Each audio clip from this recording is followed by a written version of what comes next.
एक मोठा ट्विस्ट आल्याची।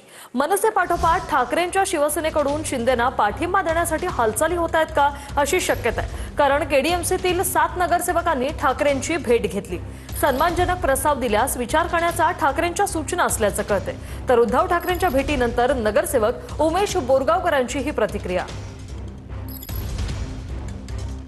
पुढची वाटचाल ही कशी असायला पाहिजे या संदर्भात आम्ही सविस्तर चर्चा केली। त्यांनी मार्गदर्शन केलं आणि पक्षश्रेष्ठी तुमच्याशी याबाबत आणखी पुढे काही बोलतीलच। जर पाठिंब्याबाबत कोणत्याही पक्षाने आमच्याकडे प्रस्ताव दिला आणि तो सन्मानजनक असेल आणि तर त्याबाबत आम्ही विचार कसा करावा काय करावा त्याबाबत आमची चर्चा झाली। आमच्या संपर्क आहे, वरिष्ठ पातळीवर चर्चा सुरू आहे।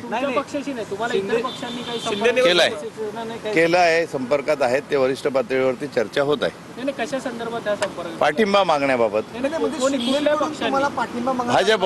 भाजप पण आहे, शिंदे सेना पण आहे। मनसेचे नगरसेवक शिंदेच्या शिवसेनेसोबत गेल्याने ठाकरेंचे सचिन बासरे नाराज। शिंदेच्या शिवसेनेसोबत जाण्याचा निर्णय अयोग्य असं सचिन बासरे यांनी म्हटलंय। ठाकरेंच्या शिवसेनेच्या सचिन बासरे यांनी नाराजी व्यक्त केली आहे। प्रतिक्रिया देणार। आज दोन भाऊ एकत्र आले म्हणून महाराष्ट्राने एक आनंद व्यक्त केला, आज मराठी मनाने आनंद व्यक्त केला। आणि अशा परिस्थितीमध्ये जर असा निर्णय घेतला जात असेल तर पक्षीय सोडून द्यावं। पण ज्यांनी तुमच्यासाठी मतं मागितली, जे तुमच्यासाठी फिरले, ज्यांनी तुमचा जय जयकार केला, तुमचे झेंडे हातात गेले, त्यांचा विचार तरी करायला पाहिजे होता। त्यामुळे हा जो काय निर्णय घेतलेला आहे आज जाण्याचा, एकदम अयोग्य निर्णय असं मला वाटतं। तर मनसेचे नगरसेवक आहेत शिंदेच्या शिवसेनेसोबत गेल्याने ठाकरेंचे सचिन बासरे हे नाराज झालेत। तशी प्रतिक्रिया त्यांनी माध्यमांना दिली। शिंदेच्या शिवसेनेसोबत जाण्याचा निर्णय हा अयोग्य असल्याचं वक्तव्य सचिन बासरे यांनी केले। तर ठाकरेंच्या शिवसेनेच्या सचिन बासरे यांनी नाराजी व्यक्त केली। काँग्रेस प्रदेशाध्यक्ष हर्षवर्धन सपकाळ गुरुवारी वाराणसी दौऱ्यावर आहेत। हर्षवर्धन सपकाळ मणिकर्णिका घाटाची पाहणी करणार आहेत। सपकाळांसह अतुल लोंढे, काँग्रेस ओबीसी विभागाचे प्रदेशाध्यक्ष यशपाल भिंगे आणि धनगर समाजाचे विविध पदाधिकारी पाहणी करण्यासाठी जाणार आहेत।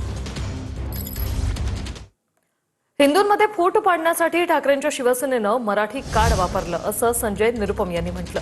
शिंदेच्या शिवसेनेचे उपनेते संजय निरुपम यांची घणाघाती टीका। ज्यांना मतदारांनी नाकारलं त्यांच्याकडून बिहार भवनला विरोध असंही संजय निरुपम म्हणतात।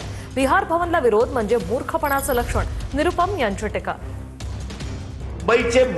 मुंबईचे हिंदू मतांमध्ये विभाजन करण्यासाठी ठाकरे बंधूंनी मराठी कार्डचा डाव खेळला होता। ज्यांना महाराष्ट्र आणि मुंबईचे मतदारांनी गेल्या निवडणुकीत पूर्णपणे नकार दिलेला आहे, तो आता नाईलाजाने बिहार सरकारच्या या प्रस्तावाचा विरोध करतात। हा मूर्खपणा आहे। तर हा छत्रपती शिवाजी महाराजांचा महाराष्ट्र आहे, इथे फक्त भगवाच असं प्रवीण दरेकर यांनी म्हटलंय। सहर शेख यांच्या वक्तव्यावर प्रवीण दरेकरांची प्रतिक्रिया। येत्या काळात संपूर्ण मुंब्रा हिरवा करणार असं वक्तव्य सहर शेख यांनी केलं होतं। मुंबऱ्याचाच काय कुठल्याही विभागाचा हिरवा रंग करायला 10 पिढ्या त्या ठिकाणी उतराव्या लागतील। हा छत्रपती शिवाजी महाराजांचा महाराष्ट्र आहे, इथं भगवा रंगच चालेल, भगव्याचंच राज्य त्या ठिकाणी चालेल। अशा फुटकळ काही ठिकाणे आहेत, तिथे यश मिळालं म्हणजे अर्ध्या हळकुंडानं पिवळं होण्याची काही आवश्यकता नाही। भगवाच महाराष्ट्रात देशात चालेल हे नक्की। मला पंतप्रधान मोदींबद्दल खूप आदर आहे। लवकरच एक चांगला व्यापार करार होईल। शुल्कवाढीच्या धमक्यानंतर ट्रम्प यांचं हे मोठं विधान। दावोस संमेलनादरम्यान आर्थिक मंचाला संबोधित करताना ट्रम्प यांचं हे विधान।